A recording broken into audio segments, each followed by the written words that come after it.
साथियों, सबसे पहले मैं इस अभिनंदन समारोह में आप सबका स्वागत करता हूं और सबका अभिनंदन करता हूं।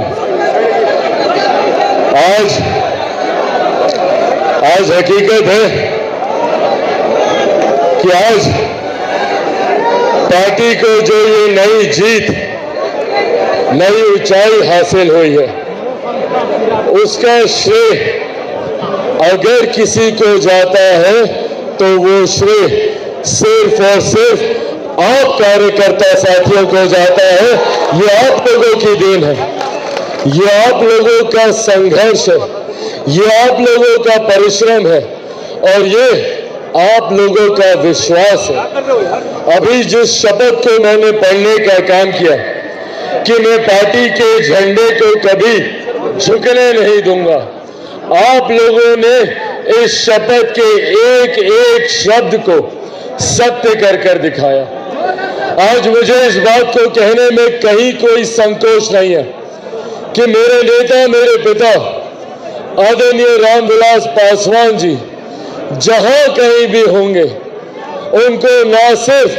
पार्टी को मिली इस जीत पर खुशी हो रही होगी, बल्कि आप सबकी मेहनत, आप सबके संघर्ष को देखकर एक एक कार्यकर्ता पर वो गर्व कर रहे होंगे। इस बात का मुझे पूरा विश्वास है।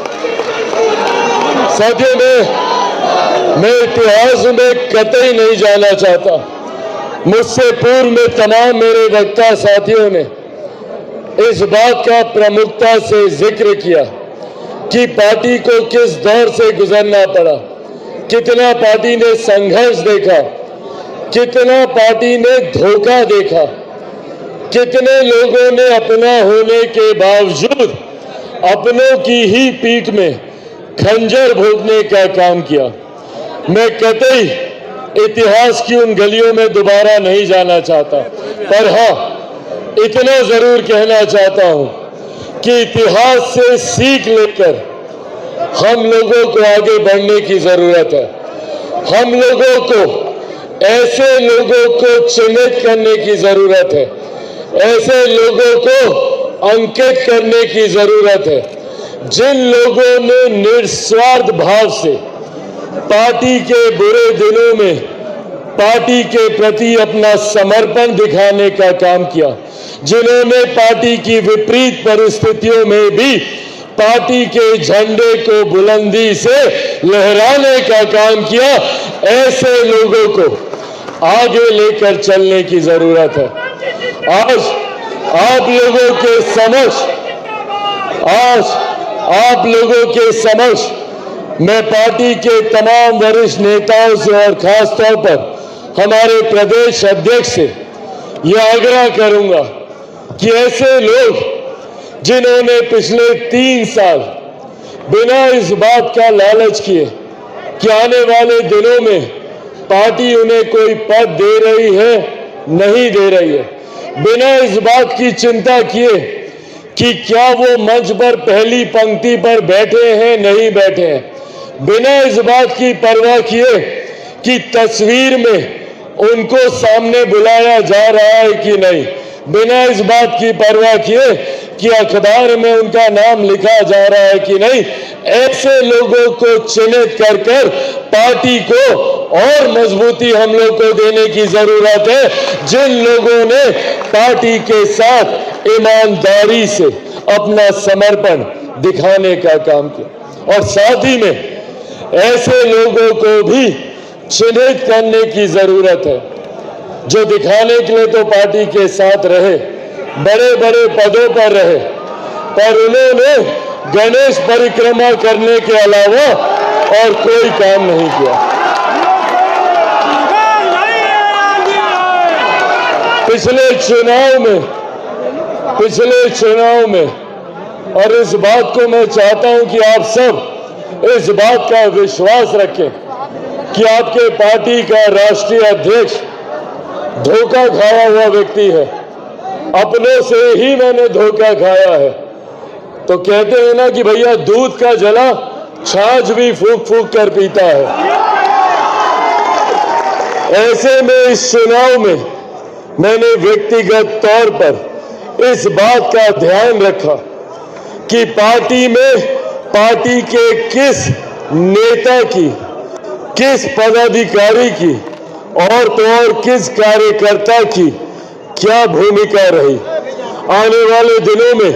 पार्टी एक एक करके हर एक लोकसभा सीट की समीक्षा करने का काम करेगी और उस समीक्षा में भी इस बात को अंकित किया जाएगा कि न सिर्फ लोक जनशक्ति पार्टी रामविलास की सीटों पर पार्टी के किस कार्यकर्ता की क्या भूमिका रही, बल्कि गठबंधन की भी सीटों पर पार्टी के किस साथी ने, किस कार्यकर्ता ने ईमानदार भूमिका से पूरा समर्पण दिखाने का काम किया। पार्टी जहां उसको पुरस्कृत करने का काम करेगी तो ऐसे लोगों को भी चिन्हित कर उनको पार्टी से दूर करने का काम करेगी जिन लोगों ने साथ रहकर दूसरे लोगों की मदद करने का काम किया। और ये नाम मुझसे छुपे नहीं है। ऐसे हर एक नाम को बिहार की 40 लोकसभा में मैं जानता हूं जिन्होंने चुनाव के दौरान कोई और भूमिका निभाई और अब चुनाव जीतने के बाद संभवतः सबसे पहले फूल माला और मिठाई लेकर आने वाले वो लोग। ये बातें आज आप लोग के समक्ष सिर्फ इसीलिए कह रहा हूं ताकि मेरे पार्टी के उस जमीनी कार्यकर्ता को इस बात का विश्वास हो कि पार्टी आपके समर्पण पर गर्व करती है, पार्टी आप लोगों की ईमानदारी पर गर्व करती है। और कुछ लोग जो अभी भी दाएं बाएं करने का काम करते हैं, पार्टी उन लोगों की भी पहचान करती है। सिर्फ ये विश्वास आज आप लोगों को दिलाना चाहता हूं। साथियों, पार्टी की ये ऐतिहासिक जीत आप लोगों के समर्पण, आप लोगों की मेहनत की वजह के बिना ये जीत कतई संभव नहीं हो सकती थी। आज